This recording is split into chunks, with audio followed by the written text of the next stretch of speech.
Hello, my name is Shayo Imologome. I'm a management consultant, business skills trainer, and I'm a public speaker.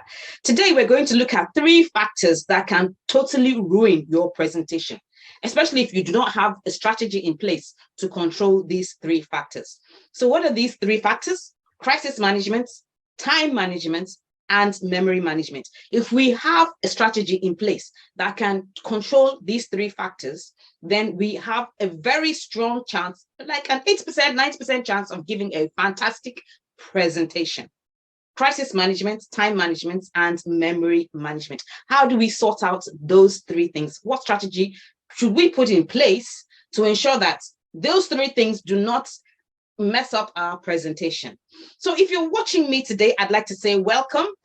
Welcome, welcome, welcome. Thank you for joining me. I do hope that after this presentation, you are going to learn 1 or 2 things that will help you give wonderful, fantastic presentations. Now, I appreciate the fact that all of us watching me, we are at different stages in our journey to becoming great public speakers. Whether you are an entrepreneur, a knowledgepreneur, a business owner, whether you're developing your career, or you're a presenter on TV, a master of ceremony, whatever it is you do that you need to speak to people, I know that we are on different stages of our journey. So we're going to have an interactive session, and I know that I would try and answer 1 or 2 of the things that have been bothering your mind.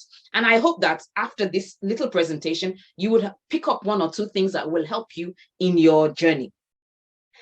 Do also remember that I have a coaching program coming up, and it's going to be a wonderful and interactive time. Like I said, we are all on different paths in our journey. I'm still learning, you're still learning. And so during the coaching program, we are going to learn from each other. I have learned that every single person that you meet knows something that you don't. Every single human being that you meet, regardless of the person's financial situation or the person's social status, there is something every single person you meet knows that you don't know. So you must have an open mind, and always remember that that person has something that could help you, could benefit from you. So always have an open mind and be ready to learn from everybody. And that's what the approach we're going to adopt during the coaching session. We are going to have an open mind, and we're going to learn from each other. I'm going to share all my knowledge, my experience, and I'm also going to learn from you as well. So make it a date and join us for the coaching program that is coming up shortly. Go to the link on the screen, and you will see a lot more information about the coaching program coming up. So we're talking about crisis management, memory management, and time management. What's the strategy that we need to put in place to handle these 3 factors and ensure that we give wonderful, fantastic presentations every single time? Now, before I get into that, I want us to first of all look at the power of words. Words are very powerful. Nations are built on words. Relationships, marriages are built and also destroyed on words. We've all had people say things to us that have had 2 effects. We've had people say things to us that have had very negative effects. We've had people say things to us that have had positive, encouraging effects. Words are powerful. And so how we use our words is critical, especially for us as public speakers. We are speaking to different kinds of audiences for different purposes. And we want them to go away with certain takeouts or action points. We also want them to feel in a particular way at the end of our presentation. So how we use our words is very critical. So the whole conversation around preparing your presentation, what do you say and how you say, that is a conversation for another day. I'm not going to be able to handle that in this presentation. But if you join my coaching class, then we will talk about that in depth, how to synthesize your presentation and how to get the desired effects and get your audience to take the right action at the end of your presentation. These are some of the things that we'll be handling during the coaching session. And remember that it's going to be very practical. We're going to have a lot of exercises. We're going to do it together, step by step. So I'm not just going to give you notes and you're not just going to watch videos. No. It's going to be a live session. I'm going to be talking to you one-on-one in class, and you're going to do a lot of group exercises and one-on-one exercises and personal exercises. So there's no hiding place. If you're not ready to work, don't join the coaching class. But if you are ready to work and really impact your public speaking skills, then yes, join the program. So I've said words are very powerful and how we use them is critical. But what happens when we can't remember the words that we want to use? Crisis management. What happens when things go wrong and we just don't remember what to say? And I know some of us say, oh, but Lady Shayo, we have slides. Right now, am I using a slide? No, I'm not using a slide. I'm speaking free form. I don't have a slide, but I have a secret weapon, which I'm going to share with you shortly. What's my secret weapon? How do I talk freely and remember what I'm going to say? But before I got to this stage of remembering what I was going to say and how I was going to say it, I had my fair share of mishaps. And I'm going to tell you about one of those mishaps. Long time ago, like 20, 25 years, 30 years ago. I was singing in the church choir. I still sing in the church choir, by the way. But I had this program that the church was going, the church was having a program, and the choir was set to sing. It was a convention or an anniversary, something. It was a very big event. So we had guest ministers from London, America, all over the country. People had come in to celebrate with us. Choir was on its best form. We were all in our smart uniforms. Everybody was excited. It was a big program. Cameras, lights, the works. So the program started and choir was called up to sing. And I was going to take the solo. Now, this was a song I knew very well. I taught the choir the song, so I knew the song well. And I had rehearsed the song inside out, upside down. You know, I have a saying that don't rehearse until you can't forget. Rehearse let me repeat that. Do not rehearse something until you get it right, but rehearse until you can't get it wrong. And I'll repeat that. Don't rehearse until you can't get it right, but continuously rehearse until you cannot get it wrong. So I had rehearsed it so well and so hard that I couldn't get it wrong. Or so I thought. So there I was. Choir was asked to take the stage and render the song. So we started the song. The conductor ushered the choir in to take the chorus. They took the chorus. And then she asked me to take my solo. And that was where the disaster happened. There I was, standing ready to take my solo, with my microphone in my hand, and I froze. I blanked out. I couldn't remember what I wanted to say. I couldn't remember what I wanted to sing. The words, the tune, my mind was completely blank. And everybody was looking at me. The camera was stationed in front of me. The ministers were looking at me. The pastors were looking at me. The entire audience was looking at me. I froze. I wanted the ground to open up and swallow me. Oh, it was terrible. Absolutely disastrous. Well, the conductor, being the smart lady that she was, quickly ushered the choir in to sing the chorus again, thinking that I'd be able to recover and take the solo. And then she asked me to sing again. And the same thing, I couldn't, I blacked out. Anyway, we finished and cleared ourselves from the stage. And I sat down. Immediately, I sat down. Everything I wanted to say came back to me. Everything I wanted to sing, the tune, the words, everything came back. I felt so bad. I felt embarrassed, ashamed, disgraced, stupid. All of this emotion was just going over me. I didn't know. I just, when you want to flog yourself and you cannot flog yourself. I wanted the ground to just open and, throw me inside there. I saw that I was never going to take a microphone to sing or to speak or to do anything again. Well, you and I know that way. I got over it. But it was a terrible experience. I still remember it till today. Now, here's what I want you to do. In your notebook, a sheet of paper, write down, if you were me, how would you have felt? You put yourself in my shoes, in front of a large audience. People were expectant to hear the wonderful, beautiful song we wanted to sing, and I couldn't deliver. If you were in my shoes, how would you have felt? What would you have done?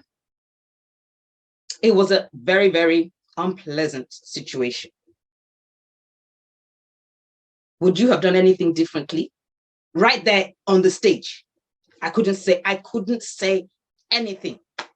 I know some of us from Nigeria, my country, we would have said, enemy action. The devil has got you, home trouble.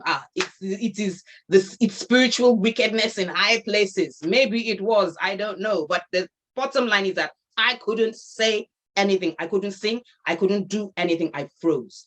If you were in my shoes, what would you have done? Now, while you're writing what you would have done, I want to talk once again about my program coming up. These are some of the things that we're going to deal with. Crisis management. I will talk a bit about it here today.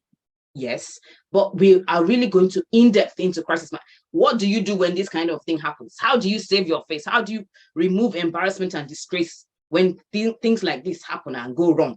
What are the things that we can do? How can we quickly turn it around?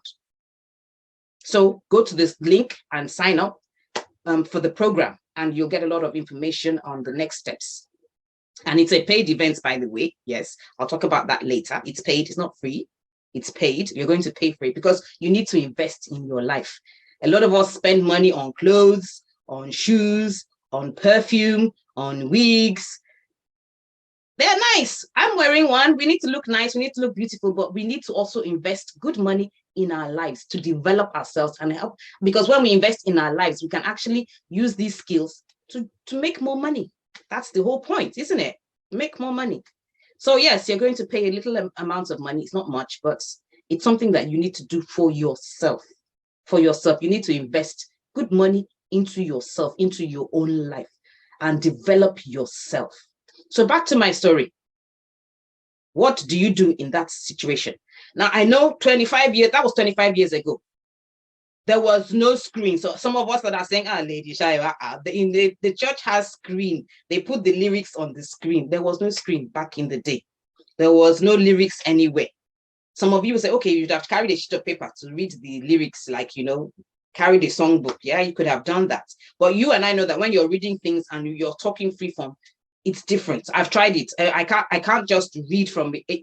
There will not be any energy or life. I need to be able to freely express myself. And I can't do that when I'm reading a script. I can't. Some of us can. I can't. So there was no screen and there were no lyrics for me to read anywhere. So let's take that out. What should I have done? When there are equipment that we can use them. Fantastic. But sometimes even the equipment goes wrong. And I'll tell you another story. This time around, we were in the office, one of the companies I worked for at a point in time. I was in the boardroom with my directors and other board members and myself, group director, compliance, and all of that. We were all in the boardroom waiting for a consultant to come and do a presentation about his product or service. I really can't remember what it was, whether it was a product or a service, but I can't remember what happened. You want your audience to remember how you made them feel. You don't want them to remember the bad things that went wrong. You want them to remember the good things. So anyway, this gentleman came in, smart, composed, gathered together, he looked impressive. He said, yeah, this guy looks like he's on top of his game. So he came in, he had actually come in earlier. He set up on time, fantastic. So by the time we came in, he had already put his first slide on the screen. Fantastic. We were impressed. So we took our seats, he introduced himself, and he began his presentation. First slide, bam. Second slide, wonderful. Third slide, he began to offload the points. Then the laptop went off. What happened? He looked around. We called in the IT guys. IT guys discovered that the laptop had actually powered off. We hadn't charged it, unfortunately. Okay, the laptop has gone off. It's not a problem. It's a laptop, isn't it? Where's the cable? Let's plug it in. So he reached for his bag, and unfortunately, the cable wasn't there. He left it at home. Still not a problem, is it? Nah, it's a laptop. What was it? I think it was an HP or a Dell. I can't remember the brand exactly. Whatever the brand was, there were other people within the office complex who had similar brands or a similar laptop or similar model. We could always borrow their cable to power up his laptop, right? Right. So the IT guys swung into action, did a quick run around the office and asked for people who had a similar model laptop and collected their cables. They came in with a number of cables and tried to plug them in. Unfortunately, none of the cables were compliant with his particular model of laptop. Very unfortunate, wasn't it? So the long and short was that we couldn't get his laptop to work. And because he couldn't get the laptop to work, he couldn't make his presentation. Remember, I said that he was there to sell us a product. He was there to pitch his product or service to us. And he couldn't do that because he didn't have his slides. Crisis management. Now, the management was very understanding. They decided to reschedule the presentation for another time. I can't remember whether we actually did it again or not. And the chances are that we didn't purchase that product or service. One thing we must always appreciate and realize is that when you make a presentation, you are actually selling yourself. You are selling yourself at that point in time. I'm talking to you and I'm selling myself. And as you're watching me, you're asking yourself, do I like this lady Shayo? Do I like the way she's talking? Does she speak well? She says she's a public speaker. Is she actually speaking well herself? Do I want this person to actually teach me how to speak? I don't think she speaks well. Why should I ask her to teach me? But if you think I speak well, then you're going to assess me and say, she actually speaks well. She looks very professional. I think I'd like her to teach me more. So when you are making your presentation, you're actually selling yourself at that point in time. And people will buy into you as an individual before they buy into anything it is that you have to offer, whether it's an idea, a product, or a service. So those of us that are entrepreneurs, we're selling our products and services. And for those of us that are working in paid employment, we're selling ideas to our management, to our colleagues, to our team. We're selling ideas. There is something you are selling at every point in time that you are standing in front of people. Now, unfortunately for that gentleman, as a consultant, we probably would not buy that product or service, not because the product or the service is bad. No, his product or his service was probably fantastic.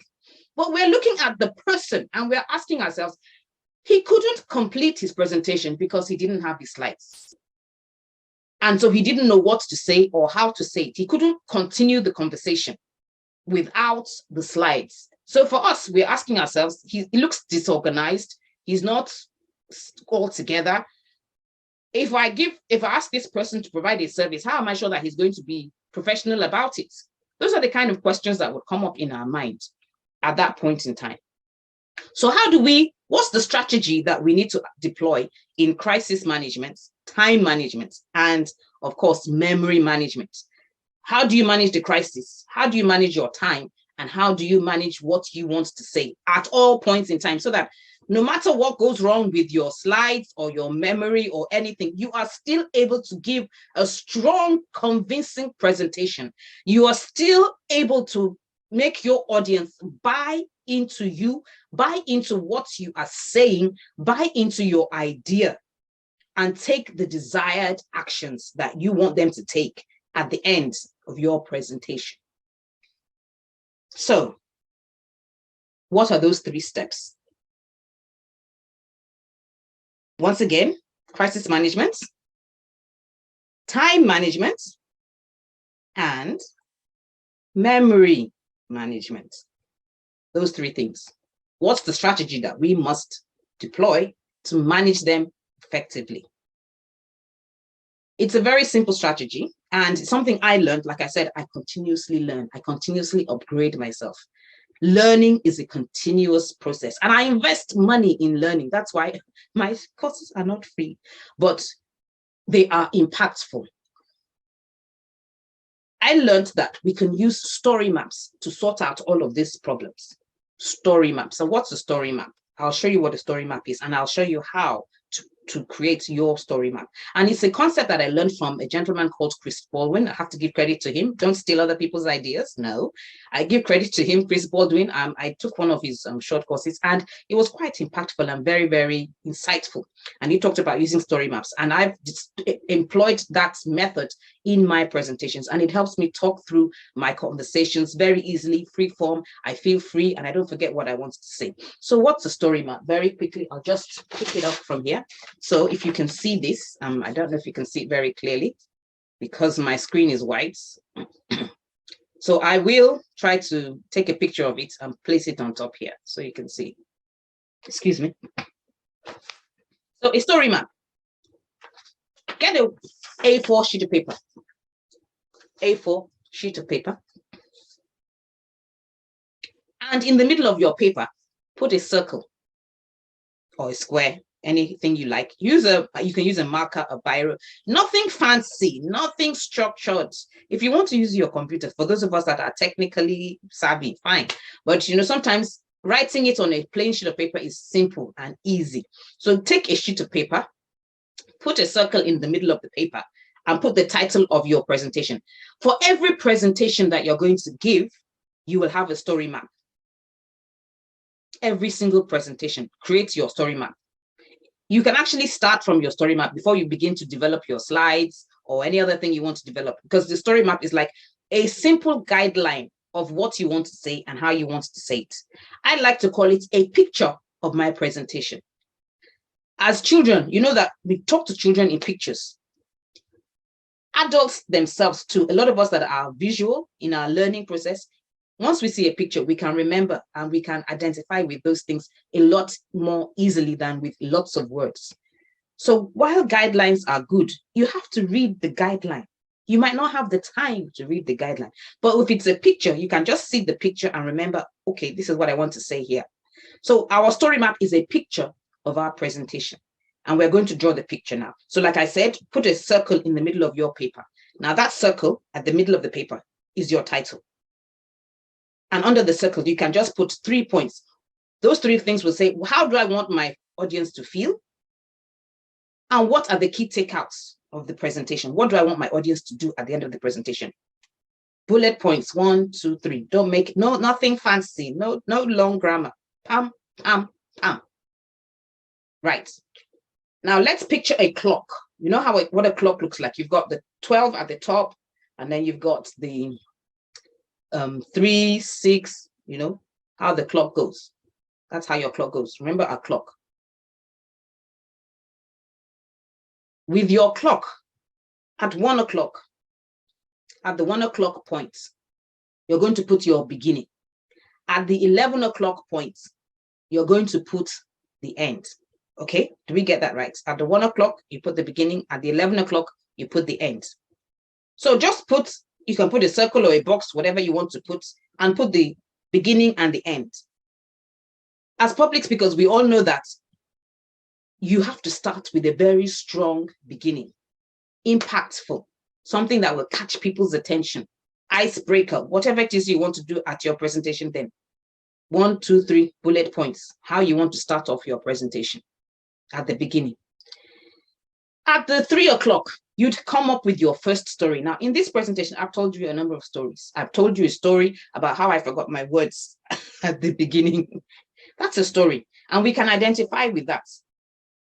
I told you to imagine yourself in my shoes with everyone looking and staring at me, and I couldn't remember what I wanted to say. I blanked out. Sometimes those things happen. You can identify with that. Chances are some of us might have had similar experiences, either ourselves, or we might have seen other people who had the unfortunate experience, and you must have said, oh dear, the poor girl forgot her words, or the poor gentleman couldn't remember what to say. And you must have had some level of compassion for that person. So there are things that we can identify with. So what is the first story that you want to share with your audience? People remember a lot better when you tell them stories. So you'd put your first story at maybe the 3 o'clock or the point. At the 4 o'clock or 5 o'clock point, you'd put your second story. What's the next story you want to share? And what are the learning points from each story? It's not just about sharing stories, but it's about the learning points from each story. So the first story I shared with you, I told you about how I forgot my words and how it made me feel very embarrassed. And that I was pointing out the fact that things can go wrong with your presentation. How do you handle it? And with the second story, I told you about the consultant who was unable to give his presentation because his equipment didn't work and he wasn't able to resolve the problem. Unfortunately for him, he didn't have a backup of his presentation. So no backup on a stick, no backup in the cloud. He had not emailed it to anyone. So we couldn't access the presentation. And he couldn't make it. That was unfortunate because he lost an opportunity to make a sale. So your second story comes in and the points that you want to point, the issues you want to point out and the takeaways from the story. And so you'd have as many stories as you'd like within your presentation, but I advise don't have too many stories or else it becomes boring. 3, 4 stories, four is even a large number. It depends on the time frame that you've got. Most presentations are about an hour and a half, and a lot of them are shorter. So depending on the amount of time that's available to you, you would create your stories until you get to the end where you have your powerful closing. By the time you've done that, you'd have a nice, beautiful picture of what you want to say. You can carry your sheet of paper with you and have it in front of you. So you just need to glance at it and remember, okay, story 1 is this, and I talk about it. Story 2 is that, I talk about it. Now let's go back to the consultants. Imagine if our consultant had a beautiful story map and his slides went off, no backup anywhere, but he had his story map. He would have continued the presentation. He would have just told us that, I apologize. Apparently my laptop has gone off. However, I will continue this presentation. As I was saying, and he would go on. Point 1, he would have told us his story and he would have explained this and that and how my product is fantastic and wonderful. And then he would have moved confidently on to story 2 and he would have said that and this, and he would have hit home with his points. And guess what? We'd have been impressed. The management team, the board of directors would have been very impressed. We'd have said, wow, despite the fact that this gentleman had an issue, he went on with his presentation and it was a good presentation. In fact, I like his product. I think we need to call him back for another discussion. Let's take a better look at the service that he wants to render. At that point in time, we're not even looking at the product or the service. We are looking at the person. We are impressed with the fact that he was able to overcome the challenge that he had. And he went on and he made his points clear. He was still confident. He was not perturbed. He was not ruffled or challenged by the problem that he had. He maintained his calm and composure and went ahead with his presentation. That is where you want to be as a public speaker. You must remain calm and composed at all times. You don't want to unruffle your audience. You must be in control, complete control throughout the time of your presentation. That would have been a game changer. We'd have definitely called him back and probably patronized him because we would have seen the level of confidence and composure during a crisis. That's where you want to be as a public speaker. The story map will also help you manage your time. So we've handled it as we've used it as a crisis management tool.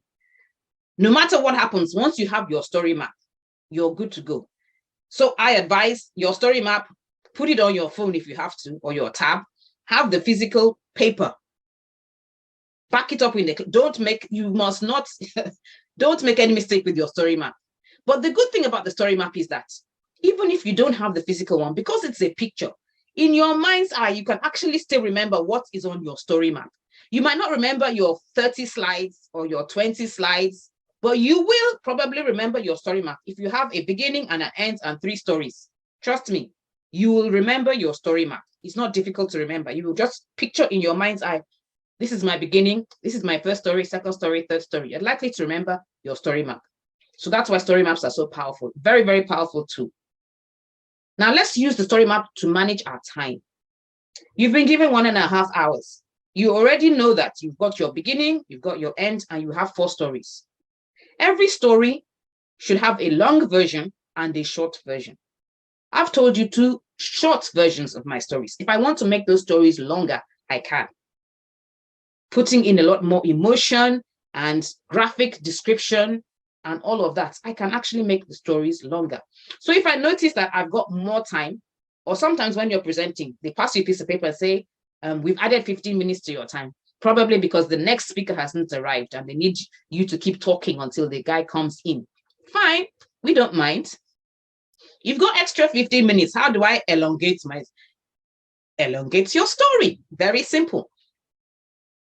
If you have 4 stories, you might have decided that I'm only going to say 3 of my stories, and the 4th one I won't say because I won't have enough time. But now they've given you an extra 15 minutes, so I can add in my 4th story very conveniently without any problem. And nobody is going to know what you've done to adjust your presentation. So that's why the story map is such a very powerful tool. I can make my presentation shorter, and I can also make it longer. So the story map is a great time management tool. You can speak looking at your story map, knowing that I'm here, I have 30 minutes more, I still have time for 2 stories and my powerful ending. So the story map will help you manage any crisis that comes up. It will also help you manage your time. And of course, the last and major factor is the memory. Once your story maps is in place, you're not going to forget your stories. I know that story 1 is about me forgetting my words. Story 2 is about the consultant. So on my story map, I would have said, forget, that's the story 1. Consultant is story 2. Am I going to say another 3rd story? Probably not. I only have 2 stories for this presentation. You will never forget your presentation once you have your story map properly lined out. So the strategy to handling crisis, to managing your time, and also managing what you want to say and how you want to say it is your story map. It's very simple, but it's a marvelous strategy to handle all of these issues and ensure that you remain confident and composed at all times. And during the program, the 5-day coaching program, we are going to be preparing real life story maps.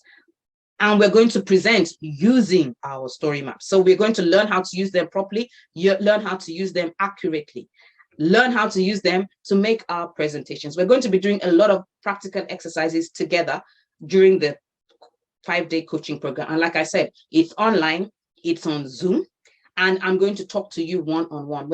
I'm not asking you to sit down and watch video upon video upon video. That can be really boring. No, but we're going to have a one-on-one interaction. It's a group coaching session. So do sign up for it. And like I said, it's a paid event. You need to invest in yourself. We buy a lot of things for ourselves that we don't really need. We buy food items that we're not supposed to eat, make us fat, make us unhealthy, but we still indulge. It's okay to indulge. I'm not saying you should. Once in a while, you need to give yourself a treat, but you also need to invest in your life, especially when you need this. You need to equip yourself with the right skills to move your career forward, to move your life forward, to move your business forward. Invest in yourself, and it's not expensive. It's not expensive at all compared to what some of us paid to learn some of these things. So invest in yourself. It's a small investment and you deserve it. You need to spend money on yourself. Sometimes we think about all the challenges and all the other expenses that we have, and we don't invest in ourselves, and we shortchange ourselves in the process. So invest in yourself. It's a small amount of money. It's not expensive.